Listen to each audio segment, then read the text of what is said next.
Hej og velkommen til den her video. I tænker sikkert, hvor han er. Og vi er jo selvfølgelig inde i Pokémon Bridge Bronze. Det er nummer 3.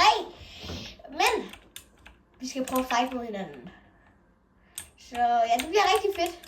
Så jeg tænker, Oscar han er selv en god quest. Og en ting I skal huske at gøre. Hvad er det, Oscar? Like og subscribe. Ja, selvfølgelig skal I det. Og I skal også skrive, hvad vi tror, der vinder.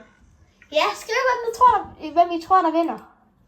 Hvem tror I, der vinder? Og vores levels, de er lige høje. Ja, begge 200. Okay, I skal skrive det nu. Pause videoen nu og skriv det. Okay.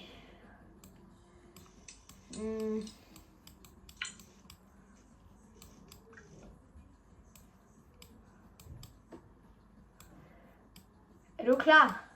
Ja. Fuck, så starter du. Nå, jeg starter med 2. Det har jeg helt glemt. Men hvorfor kan man kun attack med en af sine Pokémons? Når man har attacket, så skal det, at du attacker den. Okay, sådan der.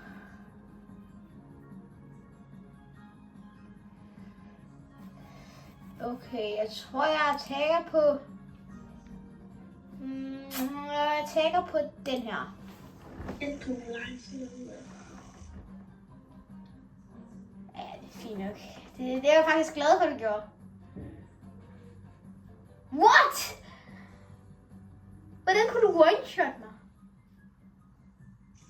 Den er meget god.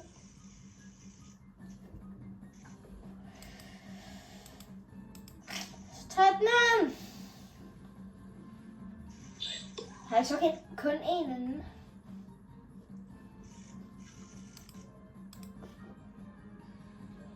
Sådan der.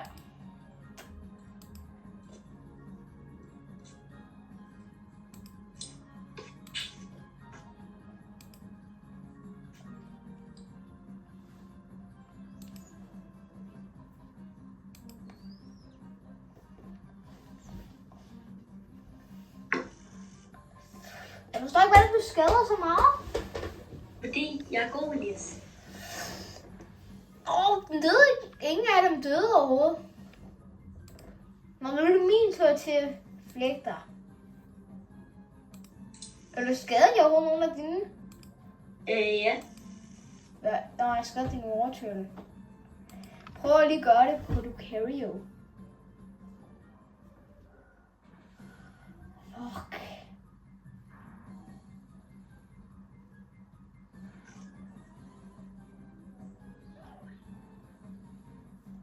Dine Pokémon tager også bare meget bedre imod mine.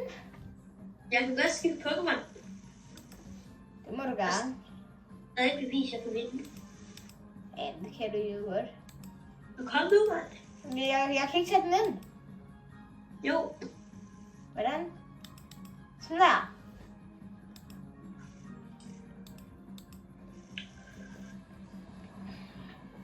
Vil du ikke switche Pokémon? Okay, jeg switcher. Okay.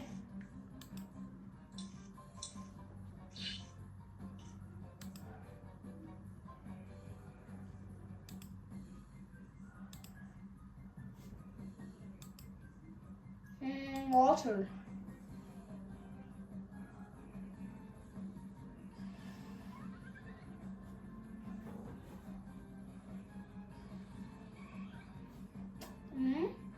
Din lige Eevee er level 100. Det er begge to. Men ja, mit attack det virkede ikke. Når jeg skadede Fletchman der, så prøver jeg at skade Eevee.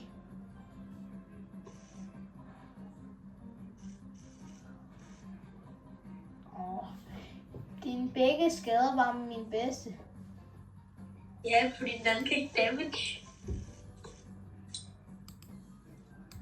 Ja, det er også bare sygt, at jeg tager den ikke kan damage.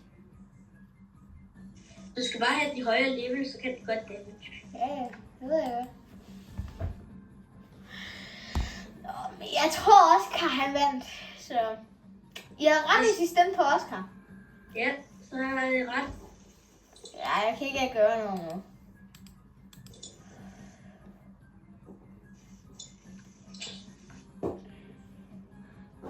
Ja, jeg er død. Og værsgo. Jeg vandt, men... Hans Pokémon er også gode mod mine. Nå. Kom, lad os gå tilbage, og lad os spille noget videre. Så, ja, jeg klipper lige. Nu. Okay, nu går vi videre til næste sted. Så må vi jo se at komme videre. Vide, hvilket slags sted det her er. Det er vand. Er det vand? Ja. Det er jo rigtig dårligt for mig. Nå, men jeg tænker bare, der kommer nogle kedelige fights. Så ja, jeg klipper. Nå, vi har jo lige klaret alt det her, der er herhenne. Så altså, vi har klaret alt det her. Og nu er vi nået til, at vi skal videre til næste sted. Men først skal vi klare nogle mennesker herover. Så ja, der bliver vi nødt til at gøre, der er nogen herinde. Jeg kan egentlig lige fortælle, at vi har fået vores Pokémon lidt op, ikke Oscar? Eller du har. Ja, jeg har fået dem ret højt op, så vi kan se. Ja, jeg har fået en Blaziken. Blaziken level 36 her. Kadabra, jeg ved ikke, om man kan se den. Ja, det kan jeg godt. Og en Kadabra, så jeg har fået min Abra. Den der Abra, den har jeg fået op, så jeg den lidt ud til en Kadabra, hedder den. Og så Rhyhorn har vi, og Riolu. Og så har vi en Suncorn, kan jeg lige vise. Og en Suncorn og en Rattles. Så det er de Pokémon, jeg har. Og nu skal Oscar, du begynde at fight nogle af dem der. Ja. Okay, ja. Men nu skal vi så til at fight dem her. Og så kan vi komme videre, tænker jeg. Okay. Han hedder Buck. Level 22, ikke dårligt. Okay. Først så bruger jeg Hypnosis, så det er for den til at falde i søvn. Ja, det er ikke så godt for den. Så du laver Drain Kiss. Og så har du dræbt den første. Det første menneske? Ja. Nej. Han har 3 Pokémoner. Men din er jo så højt level, mand.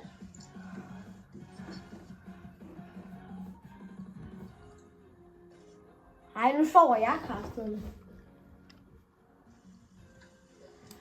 Så bliver jeg måske nødt til at switch til Kadabra. Go, Kadabra. Han taget mig. Fyko-cut. Måske skal jeg bruge... Skal jeg prøve det her Fyko-cut? Jeg ved ikke, om det er godt. Nu har jeg klaret den først. Det er godt. Nu skal jeg lige prøve at se, om det andet det er lige så godt.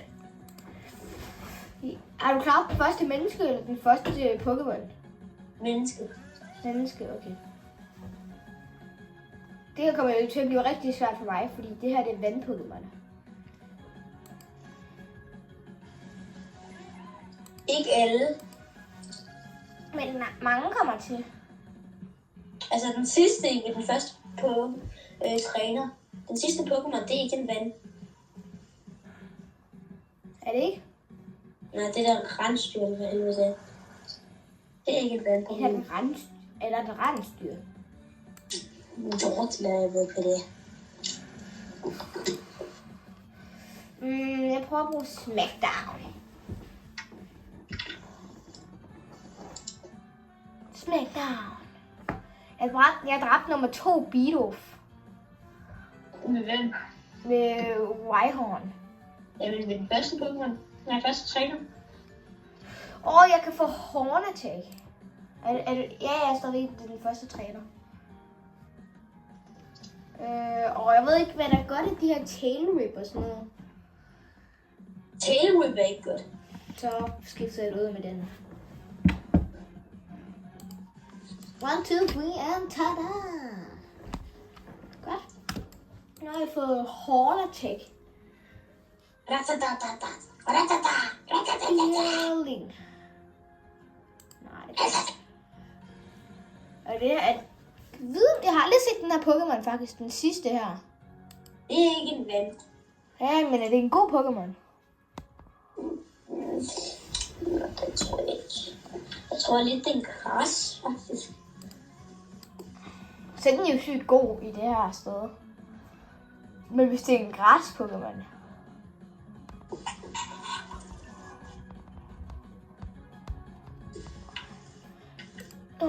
Jamen så er Horn Attack godt. Jeg ved ikke. Jeg kan lige prøve at bruge det. Jeg vil have noget til ham den sidste nu. Nej, det er dårligt.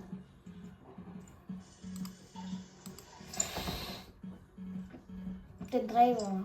Nej! Den failede sit attack. Nå, jeg er nået til den sidste nu.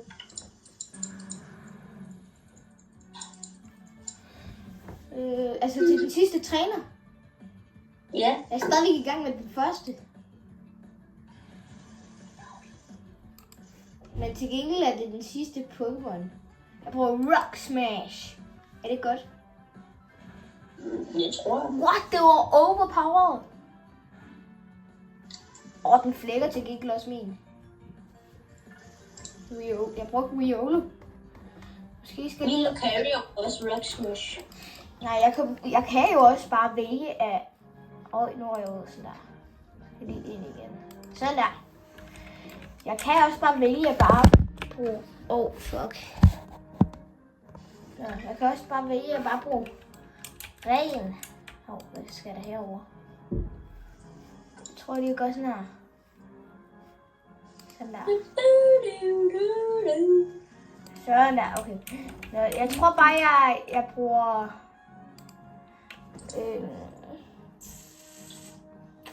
ren Blaziken. Det burde jeg godt kunne dræbe dem med, fordi jeg har en level 36. Altså, jeg har virkelig bare grindet dem op.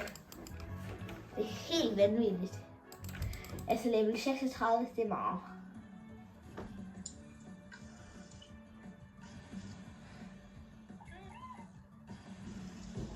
Blaziken. Level 36. Nå.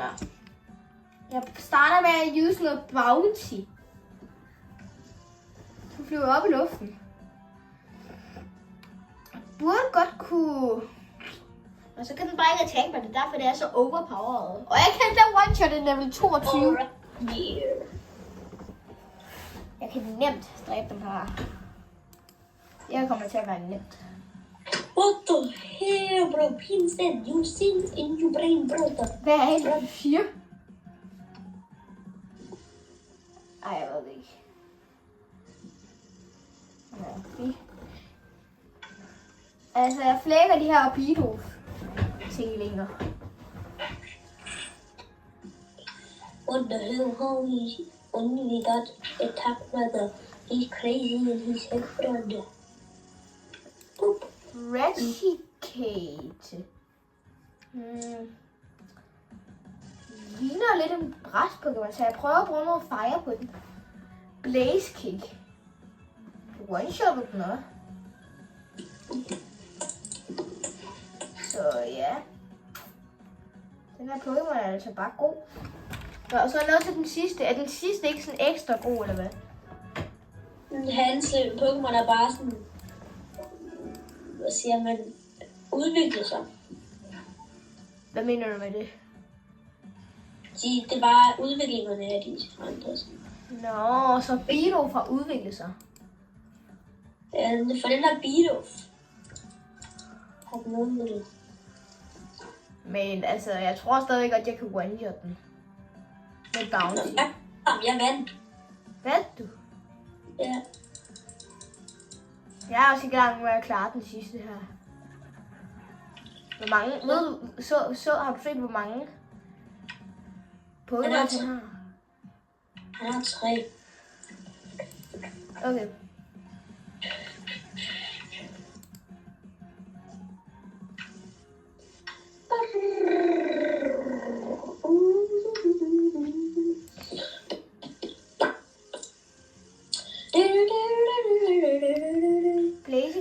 range op.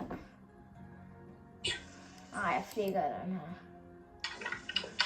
Det er også bare nemt at flække den, når man har en level 36 Blaziken.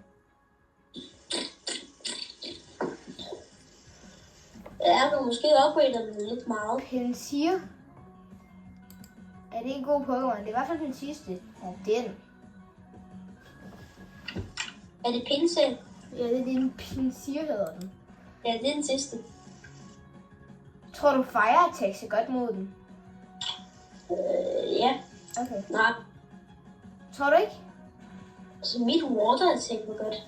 Jeg har også lige brugt mit Fire Attack, der one-shottede jeg den. Men det er nok fordi, jeg er level 6. Nu er jeg level 37. Det er nok fordi, din er så højt level. Altså, nu er jeg kommet til level 37. Det er min Blaziken. Måske skulle du slappe lidt af med at spille med den. Altså sådan... Men det er bare lige til noget over, så hvis jeg ikke kan dræbe en, så kan jeg bare lige tage min Blaziken frem. Ja, det Så kommer den her voksen. Det er lidt OP. Ja, den er lidt OP. Er du kommet over? Nej, jeg står bare på udskuddet for det. Nå, jeg fik min Water en 29. Nå, nu skal vi til at komme igennem her, så må vi se, om der sker noget. Jeg ved godt, hvad der kommer til at ske. Men det er noget med herinde. Så Jake, han kommer på deres hold. Nej.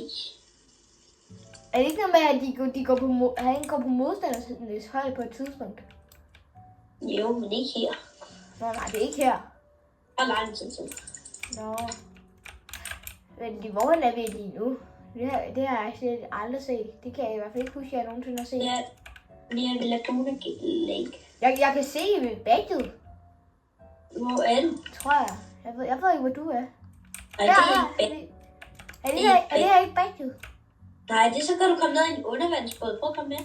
Okay, Så kan du komme ned i en undervandsbåd og grave efter sten. Så kan du for eksempel finde en sten, som en Eevee har. Så skal jeg i Wolfen. Nå. Du kan finde alle mulige ting hernede. Så skal du bare gå over til hende der pigen der står. Ja, jeg går tilbage. Det kan være, vi kan tjekke det ud senere i det her. Er der sådan noget? Tænker du ikke det, Oscar? Jo. Nå, så der er et Pokémon Center, der kan jeg lige hele mine Pokémons. Der er... Jeg røg umiddelbart dernede, for jeg kom til at tale med hende der. Nå, okay. Du kan bare komme derned. Du skal bare gå over til hende der pigen, der står der. Ja. Hvor lang tid tager det? Ikke så lang tid. Ja. Nå. Jeg tænker lige, at I skipper til det er, jeg kommer derover. Så ja. Okay, nu er jeg kommet under. Det ser ret sjovt ud, så kan man sådan køre rundt. Hvis du finder nogle stjerner på væggen, så skal du trykke på den med din mus. Jeg så det. Hvad skal jeg så? Så skal du bare trykke, og så op på toppen kan du se, hvor Man mange kan tryk. boome lige så meget, som man vil. Så op på toppen kan du se. Men kan man boome sådan lige så meget, som man vil? Det tror jeg. Jeg finder alle mulige ting hernede. Ja, jeg har næsten ikke fået noget.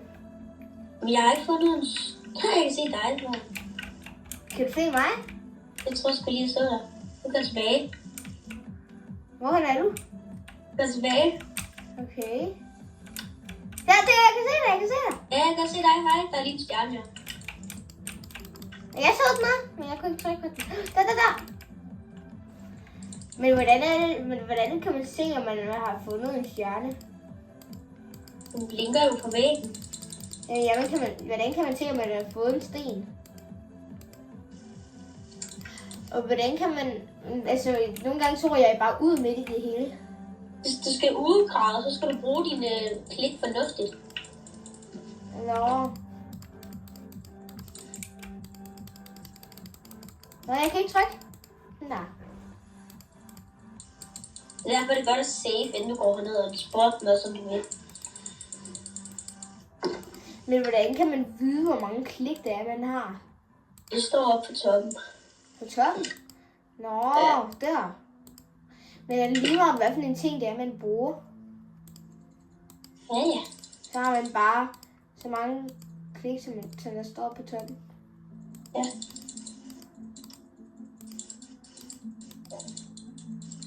Jeg fandt en sten. Og jeg finder sygt mange sten i det her. Hvor er udgraven?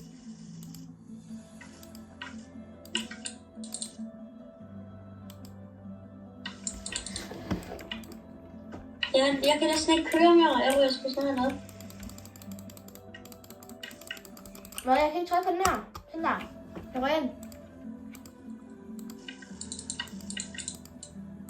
Nej, jeg røg op nu. Gjorde du? Mm. Så jeg har fået alle tingene i items.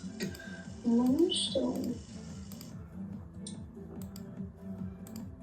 Jeg fik også et fossil i.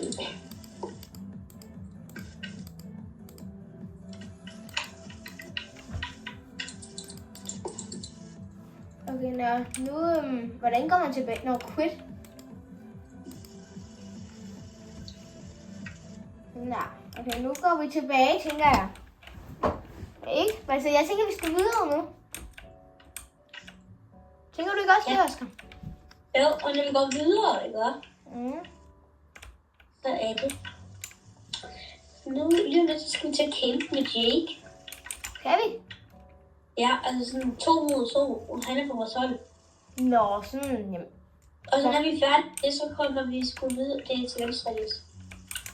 Nå, men det bliver sgu da kedeligt. Så når vi kommer videre for det, så skal vi se Badger. Ja. Men det bliver sgu da kedeligt at kæmpe med Jake. Han er jo alligevel så dårlig, altså. Han er ikke så god, mand. Ja, nu skal vi så kæmpe mod ham. Eller med ham, ikke mod ham. Nu håber jeg, at du er god, Jake.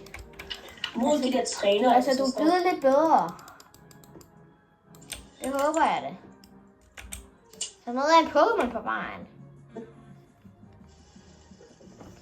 Nå, Jake, jeg ser, om du kan finde en skid.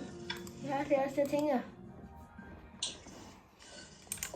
Han har også en morter-Pokémon.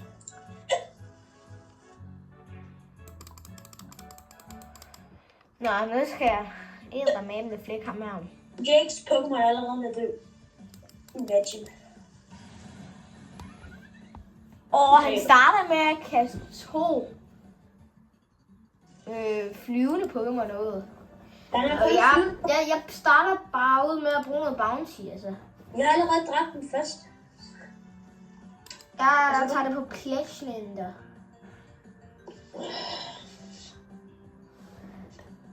Ej, han er sgu da allerede dårlig, min mate, altså. Jakes Pokémon er ved at dø allerede. Fuck, hvor er han dårlig. Jeg tror, jeg kunne dræbe den her træner selv. Det ville jeg også kunne. Ej, jeg tænker, jeg skipper til, der sker noget fedt, så. Ja. Hej. Ja, vi har lige prøvet at skifte skærm. Nu er vi kommet igennem der. Ja, vi prøvede at skifte skærm, så nu er det faktisk min skærm, jeg kigger på. Hvis I vil se mine Pokémoner, det har I nok aldrig set før. Det her er en af dem. Der. Så har jeg Blastoise, Lucario, Eevee, min slave. Det var den, der holder på alle de der cut og sådan noget, man skal bruge til at komme videre. Og så har jeg faktisk et æg. Men, hallo Oscar. Ja.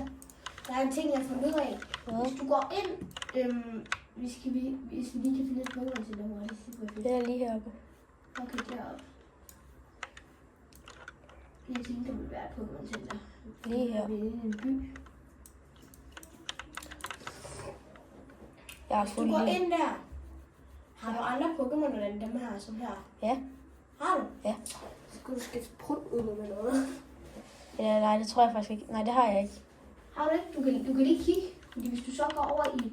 Ja, det ved jeg godt. Så hvis man går over i den der, så kan du gå over til dem, du har fanget, som du ikke bruger. Ja, så kan du skifte ud med prut og æg. Jeg har ikke andre. Har du ikke? Nej. Men hvis du havde andre, så kunne du så skifte lidt ud. Ja. Det har jeg gjort. Jeg har også en Skitty og en Rattles mere. Nå. Skal vi gå videre? Nå. Lad os gå på den her bro og farme noget XP. Hvis vi lige kommer herned igen. For i den her bro, så farmer vi XP. Men hvis vi går ind i grotten herover, så møder vi Timmy Clips. Ja, så er det her, derovre, det er den næste badge. Nej, det er oppe. Vi skal først dræbe dem herover, før vi kan komme ind til næste. Men det her, så kan vi lige farme lidt XP, og vores Pokémoner kan komme op i level. I kan lige se første kamp, og så tænker jeg, at vi skipper til enden. Så kan vi lige se, at det her det er nok noget vand. Først dumt, jeg så starter med min ild.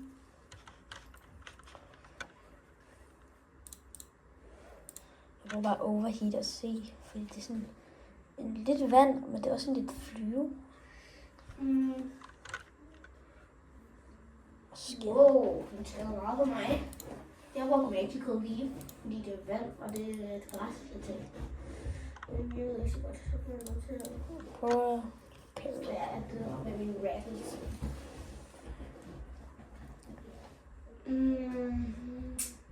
Så skal man sandkorn op, fordi det er en græspødder. Den fangede jeg på grund af det her græs. Jeg skal faktisk også have fanget mit Pokémon, fordi jeg har fået mange af mine høj, og jeg kunne godt bruge nogle gode nogen til det her badge. Min sandkorn er confused. Så må jeg skifte min Pokémon til Riolu, tænker jeg på det. Overheat. Boom. Det næste er græs efter den der. Bum. Så er ham her færdig. Wow.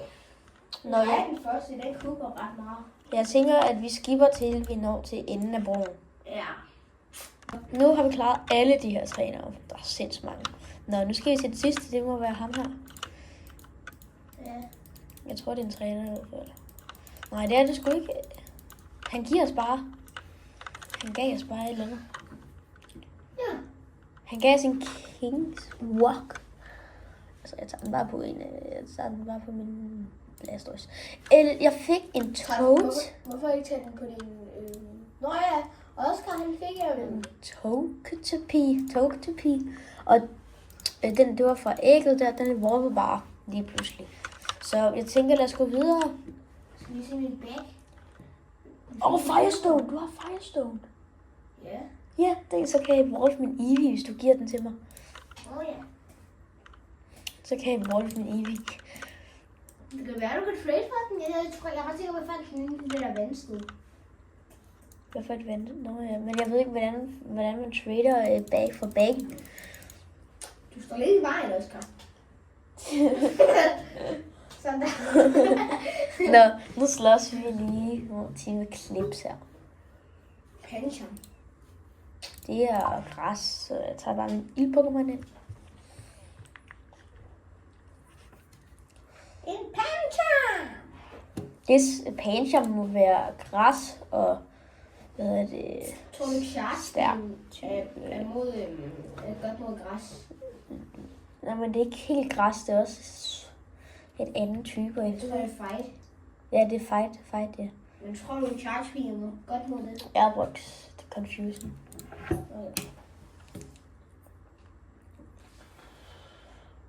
Kukker du det?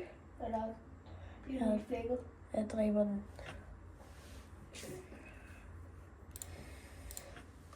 Hvorfor bruger jeg charge speed? What? Det Ember er virkelig dårligt. Det skal jeg så skifte ud snart. Ja, det er fair nok. Du har jo også en lille Pokémon, og det er mod. Jeg det er faktisk græs. Men Ember skader jo ikke noget. Det er ikke et godt attack. Du skal have et nyt ildattack. Ja. Næste ildattack. Goldbat. Er det godt? Goldbat. Goldbat. Nå, det er. Jeg tror, det er godt mod den. Ikke Confusion, så er jeg faktisk ikke. Goldbat. Jeg tror ikke Confusion. Det er Dark, tror jeg. Det er Fly og Dark. Så derfor tror jeg, at charge-spillet er godt mod den. Tror du ikke? Det kan godt være.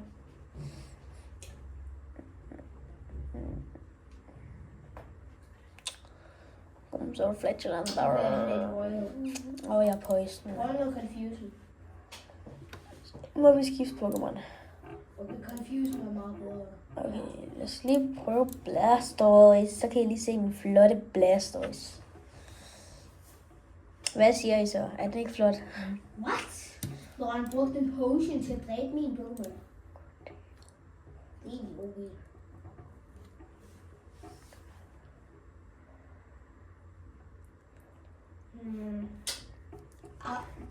Du bruger bare din Blastoise. Ja, men de skulle lige se den.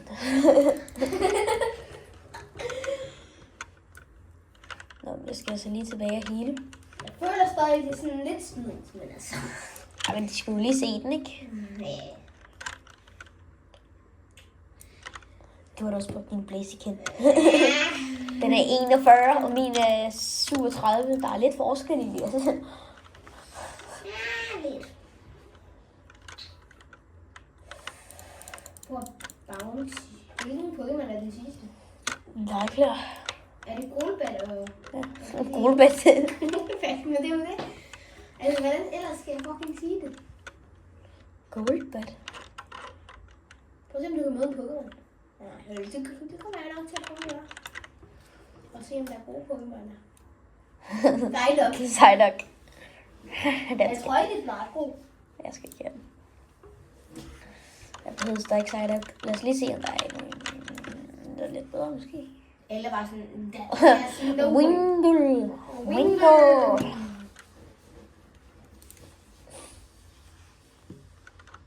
Når jeg lige er så lige tilbage med hele, så prøver jeg lige at se, hvad der er i busken. Den der vil jeg så gerne have. Chillos. Ja, jeg vil sygt gerne have den her. Chillos. Ja, jeg vil rigtig gerne have den. Det kan være, at du kommer til at blive til det store team. Ja, der er chance for, at den her den kommer med på mit fulde team. Altså, mit- udvikler den sig til noget godt. Den udvikler sig til en kæmpe snegle. Det er så Bro, den healer sig selv hele tiden. Jeg er ved at gå amok. Altså. Nu skal du ikke... Jamen, jeg så kan. Ja, jeg lige se, om I kan møde en god Pokémon. Please, ikke. Godt, endelig så skal jeg. Slowpoke. Eller er det bare... Recover. Slap af også. Nå, jeg forresten. Mig og Oscar, vi har en sjovere out. Jeg må Slowpoke igen. Mig og Oscar, vi har en sjovere tale lige nu. Ja. Nå. Altså, jeg tænker, vi vil prøve at fange noget godt måske. Ja, den er god. Vagtryl. Ja, det er en stødflyve Pokémon. Stødflyve. Stød. Det er jo godt. Ret godt mod vand. Jeg bruger en Quick Ball. Nej, det var... Nej, jeg bruger bare en Pokémon. Vil du fange den der, hvis du var mig? Ja, det kunne godt være, faktisk. Fordi du har ikke nogen flyve, har du? Nej, skal jeg bruge charge? Så er det det værd. Yes, jeg fik den. Den her, den kommer... Okay, jeg kommer til at bruge charge.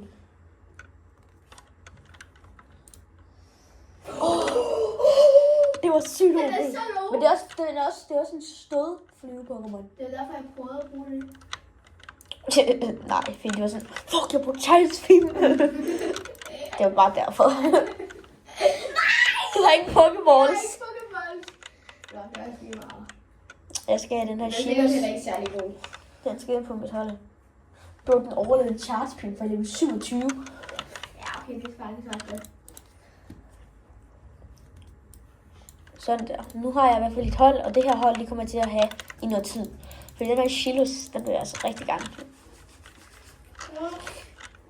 Hvis jeg møder den igen med det samme, så tror jeg ikke, jeg vil tænke mig faktisk. Fordi så er den sikkert ret nemmere at møde. Jeg tror, den er ret sjældent. Tror jeg også. Nå, men nu har jeg fanget den Pokémon, jeg rigtig gerne vil have. Så nu tænker jeg, jeg Shilus. kæmper med næste. Nu fanger Chillos. Jamen den, bro. Det er fucking Jeg har set fucking mange, hvis man sådan ser Pokémon, ikke? Så er der bare sygt mange, der bruger den her. Det er en vand, og den har også lidt ground og sådan noget. Den er ret. Den har recover, så den Det healer. kan også bare heal. Ja, heal sig selv, og den healer fucking meget. Så skal jeg bruge potions til at heal den. Kan I se, at jeg kan fange en god en her? Skal du også have en Shilos? Yes. Slowpoke. Slowpoke for 4.000 gange, jo. Nej, det er 3. gang, men altså. Åh! Men det er ikke en, du møder i buskmen. Nej, det er det. Nej, Så var det så. den bliver legit til Gengar. Shilos! Har du fanget den store mig? Ja, for jeg har den. Jeg har lige fanget den selv. Jeg har fået en charge beam. Nej, det tror jeg ikke, du skal. En Confusion. Nej, det tror jeg heller ikke. du skal. Psycho Cut. Nej, det tror jeg heller ikke. Jeg tror godt, du kan dræbe den.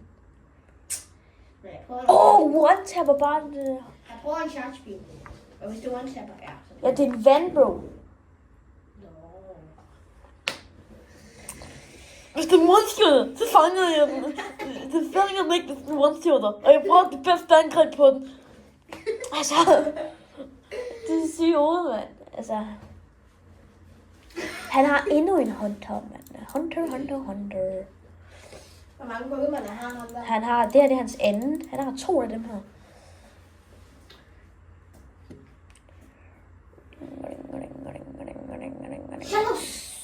Fang den. Okay. Hvis vi overlever min charge beam, så er det okay. Prøv noget Psycho Cut.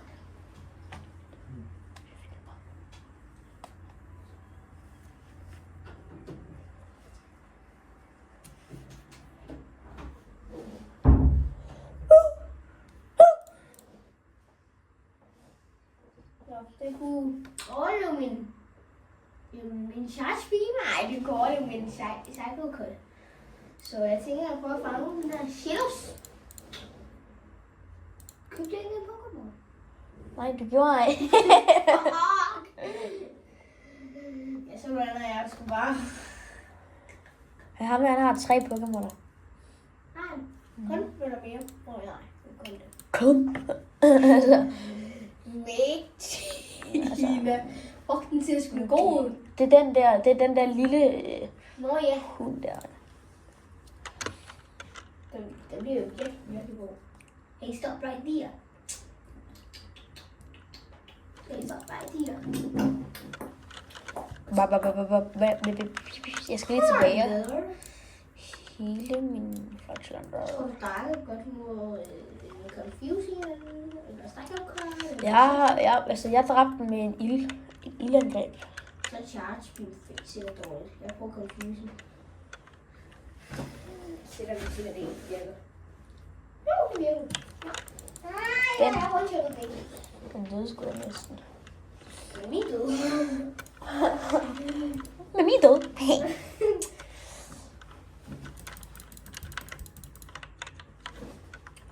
Riolu. Du har ikke engang Lucario endnu, bro. Hvordan har du ikke engang Lucario? Nå, jeg tænker lige, at vi klipper til vi når til bossen her imod de her time clips, okay? Så vi ses, når vi møder bossen.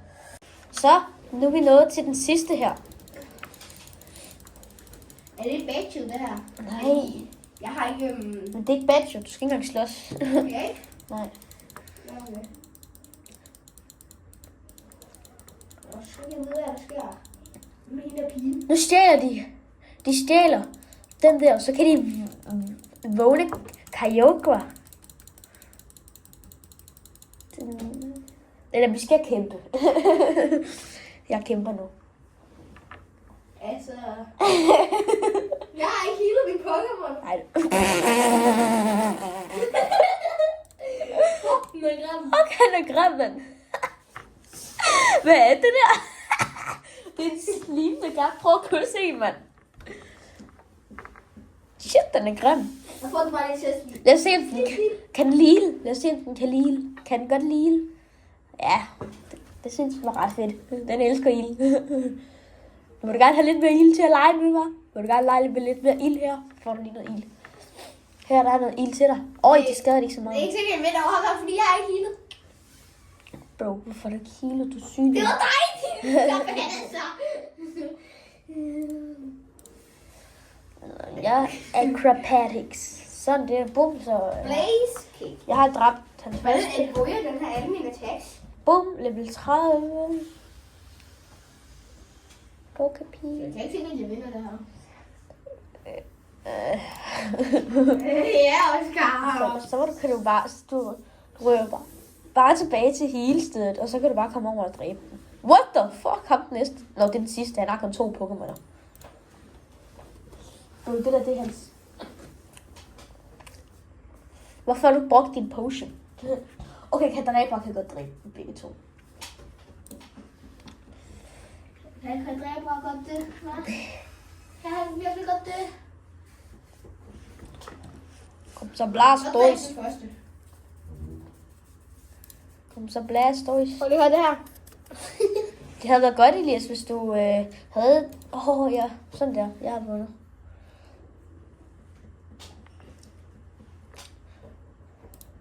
Tror du charge-bilen er godt mod? Er det her græs eller hvad? Jeg tror, det er begge dele. Tror du charge-bilen? Ja, men du skal møde endnu en bare lige, Elias. Er der 3? Nej, men så møder du en ny Pokémon-træner. Han har også 2 Pokémoner.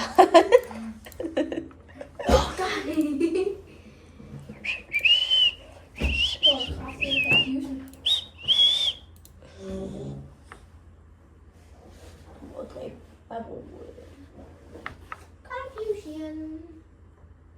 Bum. Confusion kukker over. Hvis legit din bare carrier, bare lige flækker el. Min Lucario one-tap var. Nu skal jeg møde den næste, eller hvad? Så det du siger, jeg skal bare kukke det med Kadabra, eller hvad? Ja. Hvis jeg low-key Ikke skift, bare prøv at få den til at sove. Much mom. Sleep.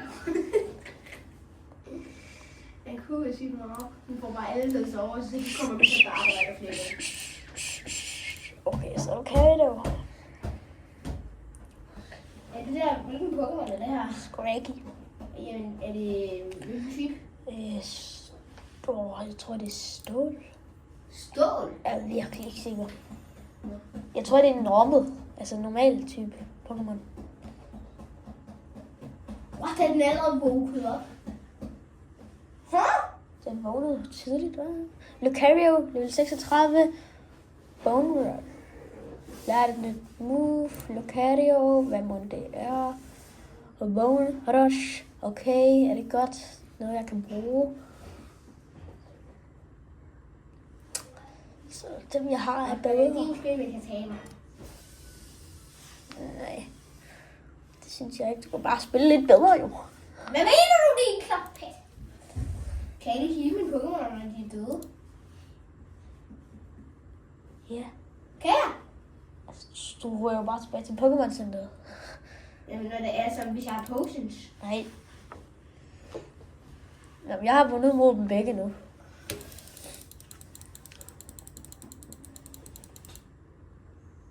Døde din... Ja. Man skal også møde den bossen. Og det, han har en... Vi får en hyper Bossen har en sneasel. Sneasel. Sniffer. Sneasel. Sniffer, mand.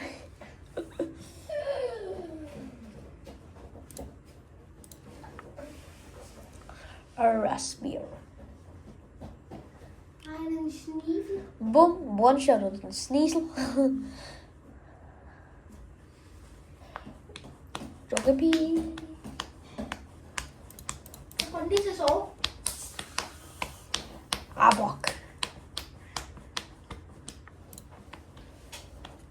Lad os prøve den nye attack Lucario. Det er OP! Lucario's nye attack, man. Det er rigtig godt, det her. Men lige nu der kukker den her sygt meget.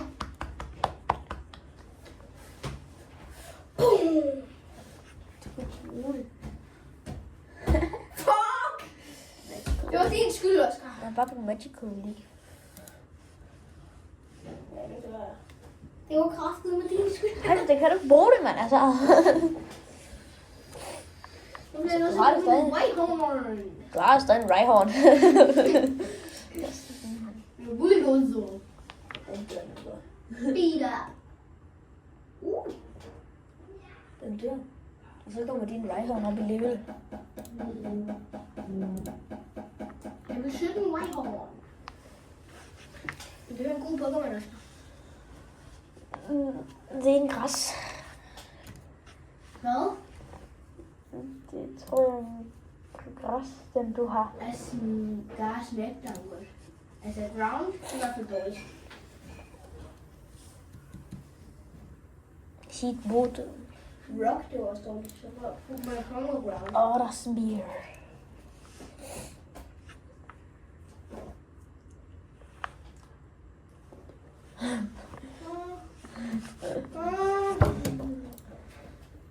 Nej, det har jeg set godt. Vasolin. Ja, det er nok det bedste, du har. Det er ikke så roligt. Jeg kan godt lide at have græssetæks. Med suncorn. Ja, jeg har Fuck, det skadede lidt. Jeg har vundet. Ja, det er fordi din er så lidt level, din idiot. Make it rain. Ja, så tog du. Det var din skyld. Det er ikke min skyld, dine Pokémon ikke kan finde ud af at vinde. Altså. Hvad mener du? Nu kaster de den i. Nu kommer Kyogre. Det lyner og tordner.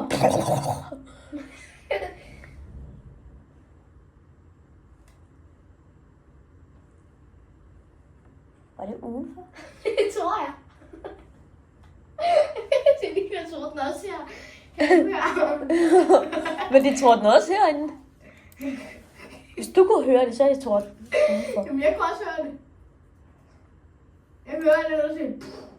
Ja, det tordner udenfor os, mand. Det tordner også udenfor i virkeligheden hjemme også. Kyogre! Ja, I må rette mig, hvis det er det forkerte navn, men jeg tror, det hedder Kyogre. Men var det her ikke bagtet? Nej. Hvor det skal vi svømme over det her? Det her band, skal man ikke? Det er sådan igennem en masse vand eller noget. Ja, det er Team Eclipse. Nu skal jeg starte forfra nu. Ja.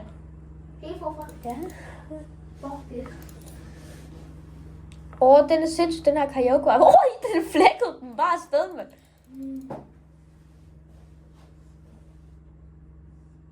Så hoppede den lige. Den kastede den der orb tilbage.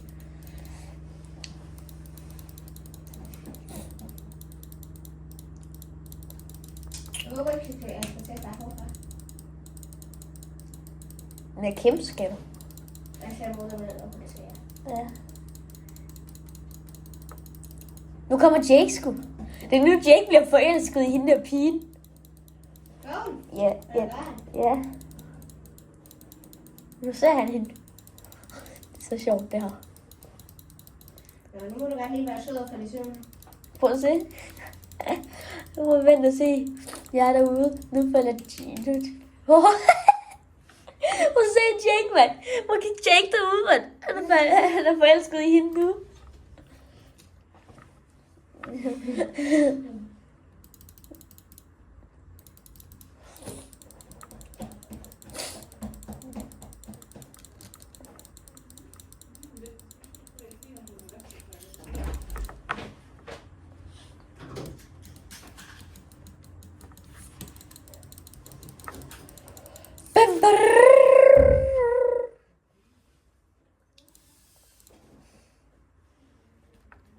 Item.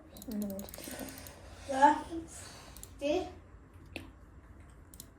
Altså, jeg tænker, Jeg er legit ved at gå amok. Min Togepi har ikke udviklet sig endnu. Og den er fucking... den er ikke level 3. Du har også en Moonstone til din liv. Og der er ikke nogen... Den kan ikke... Det er ikke noget, den kan udvikle sig til. Nå, okay, men det troede jeg, okay? Nå, jeg tænker lige, vi klipper til Elias, han er færdig. Nå, vi ses over ved badgen. Nå, nu er vi færdige med denne video. Næste video kommer vi til at klare det her badge. Ja, så... Håber, I har nydt denne video. Ja, det har vi. Og det var episode 3. Husk at like og subscribe. Hej hej.